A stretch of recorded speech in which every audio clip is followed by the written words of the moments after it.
So this is a beautiful book. It's just arrived from the States and it will be it's released this spring on March the 18th.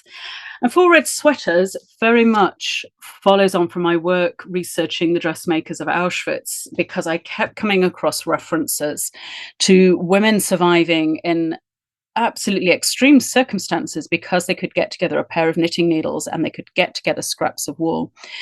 And actually it began with one red sweater. There is a sweater in the Imperial War Museum in London. A little red sweater belonged to a 12-year-old girl. It had a name, it had a city, and that's pretty much all I knew. And I thought, right, my quest now, this thing that I'm curious about, is to know who owned this sweater and what happened to her. And from there, I introduced three other stories, all of young Jewish girls and women in the Holocaust, all linking to a red sweater. Normally woolens are so fragile. We wear them, they get snagged or they get moth-eaten. We unravel them, we get rid of them. And I thought, well, this is normally something that we wouldn't value. But in gathering the fragments, I was able to write this book very much about what is left of us when we're gone, and what stories deserve telling, what can we know. And actually, some of the stories behind these sweaters, they're staggering, and yet some of them are also ordinary. They're stories of love or stories of survival or stories of armed revolt. I mean, this is what we want to hear, of people. You mentioned resilience, people who were able to fight back somehow. So it's been an incredibly intense experience writing it, and I'm so excited that it's now going to be published and find its readers. Four sweaters, four girls.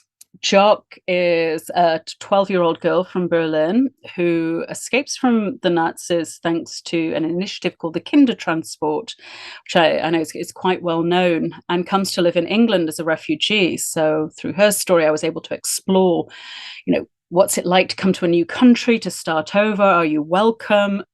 And what happens to your family who are left behind? Then there is Hannah, who is a knitter in Łódź Ghetto in occupied Poland, who has a splendid red jumper, which she gifts as an act of love to a relative.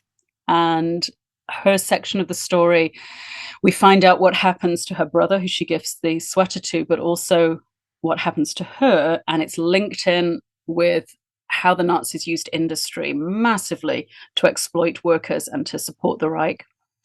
Then we've got Regina, and she is perhaps the most extreme story of resilience.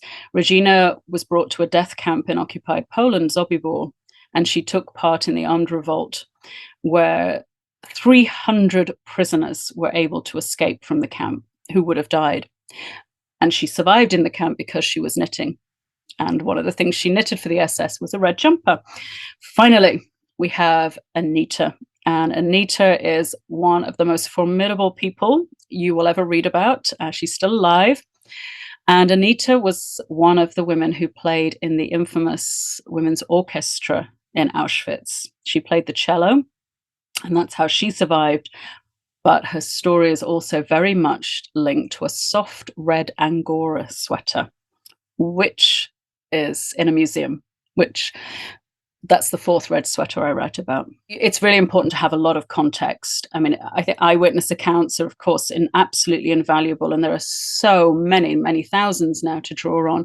And you can set things within context of other sources, whether this is going to records at Auschwitz-Birkenau, whether it's looking into census report. There's so much background that the reader will never see. I sometimes put it in the footnotes. And so you get a sense when you're talking to people, how does that fit in with the narrative that they're, what are they telling me? What are they not telling me? You think, how does this tally with what I know from, I don't know, such and such shipping register or whatever it is? And you put in all together and you find that level of feasibility. And sometimes I think even with eyewitness accounts and survivor testimonies, it isn't always about what they're saying true or not. It's true to them.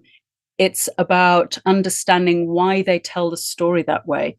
So inevitably, it is based on what happened. It's based on their experiences. So whether it's Bracha talking or Anita writing about her experiences, but understanding what it's filtered through, why they want to tell you that particular bit of history, why they move from one subject to another, that's it's a lot of psychological layers. What I'm doing, I'm taking a little bit of a diversion from nonfiction, and I've been so immersed in the 1940s.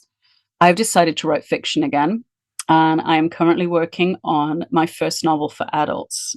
And I am having so much joy with it, to use a lot of historical knowledge, but then to meet characters who are going off on extravaganzas.